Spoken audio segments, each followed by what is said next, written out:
Membandingkan diri adalah cara kita mengetahui di mana kita berada dan mungkin saja bisa mendorong kita menjadi lebih baik. Halo semuanya, nama saya Michael. Selamat datang di channel saya, Sikutu Buku.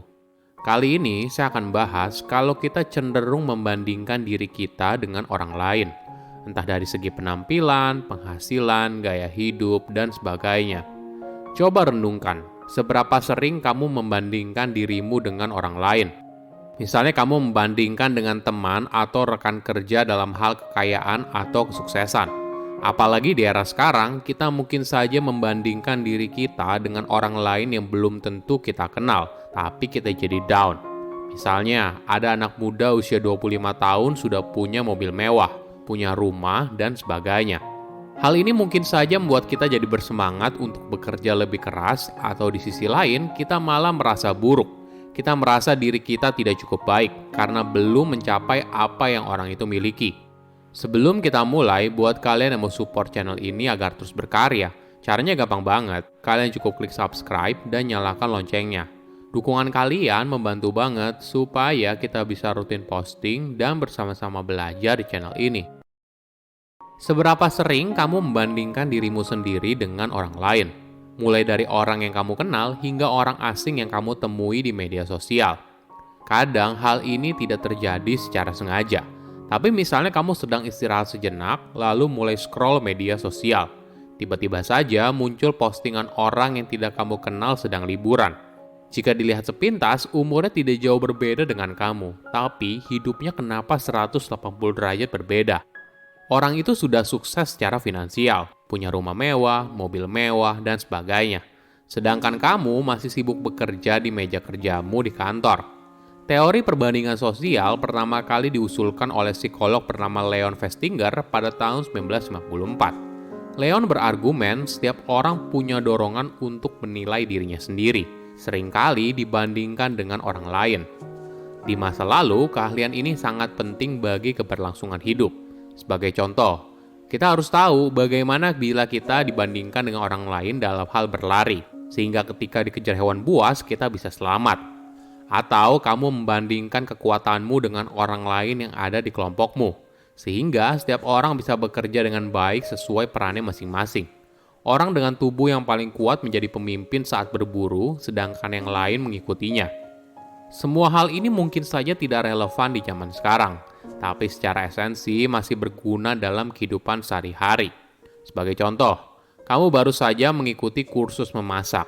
Nah, sadar atau tidak, kamu pastinya akan membandingkan diri kamu dengan peserta yang lain. Apakah keahlian memasak kamu lebih jago atau buruk dibandingkan dengan yang lain? Cara ini tidak sepenuhnya buruk, malah sebenarnya kita bisa mendapatkan manfaat dari proses ini. Karena kita tahu di mana kita berada dan mungkin saja ini bisa jadi dorongan untuk meningkatkan keahlian kita secara pribadi. Namun di sisi lain, perbandingan sosial bisa berakibat buruk apabila kita membandingkan diri kita dengan seseorang atau sesuatu yang tidak masuk akal, hingga pada akhirnya berpengaruh pada kepercayaan diri seseorang. Misalnya, kamu membandingkan kesuksesan dengan anak dari konglomerat. Tentu saja hal ini malah jadi kontraproduktif. Dalam membandingkan sesuatu, kita bisa dengan mudah menggunakan perhitungan yang objektif.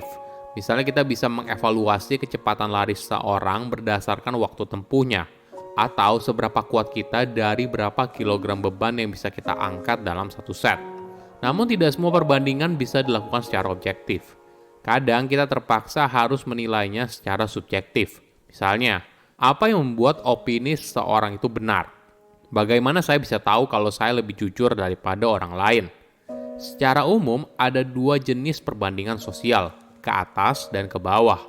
Perbandingan sosial ke atas adalah ketika kita membandingkan diri kita dengan orang lain yang kita anggap lebih baik. Biasanya, perbandingan sosial ke atas fokus pada keinginan untuk memperbaiki kondisi saat ini.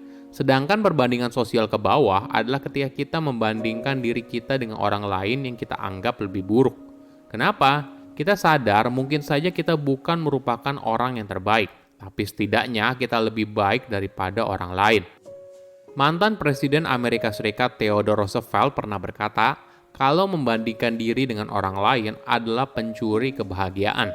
Mungkin saja benar, apalagi jika kita menggunakan perbandingan ini sebagai gambaran siapa diri kita yang sebenarnya.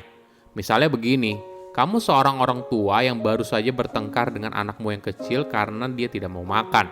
Lalu ketika kamu pergi ke mall, kamu melihat orang tua yang sangat sabar saat menghadapi anaknya yang sedang tantrum. Pikiranmu langsung bergerak begitu cepat. Kamu lalu menganggap kalau orang tua itu jauh lebih baik daripada kamu. Kamu adalah orang tua yang gagal dan sebagainya. Hanya dalam hitungan detik, kamu langsung merasa menyesal dan menganggap kalau kamu adalah orang yang gagal. Inilah yang membuat perbandingan sosial jadi sangat berbahaya. Hati kita mendengar apa yang pikiran kita ucapkan. Jika kamu merasa terjebak dalam perbandingan sosial, ada beberapa tips yang menarik. Pertama, cari role model. Dengan cara ini, mungkin saja kamu bisa mendapatkan manfaat dari kesuksesan mereka. Misalnya bisa menjadi motivasi diri, belajar cara mereka meraih kesuksesan, dan sebagainya. Lebih mudah apabila kamu belajar dari role model yang jauh atau dari sosok yang kamu kagumi.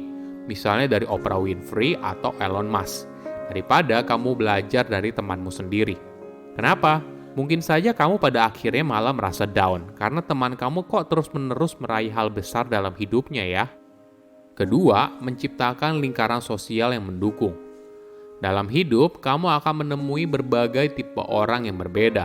Ada orang yang rasanya suka banget menghakimi orang lain atau membandingkan satu orang dengan orang lainnya.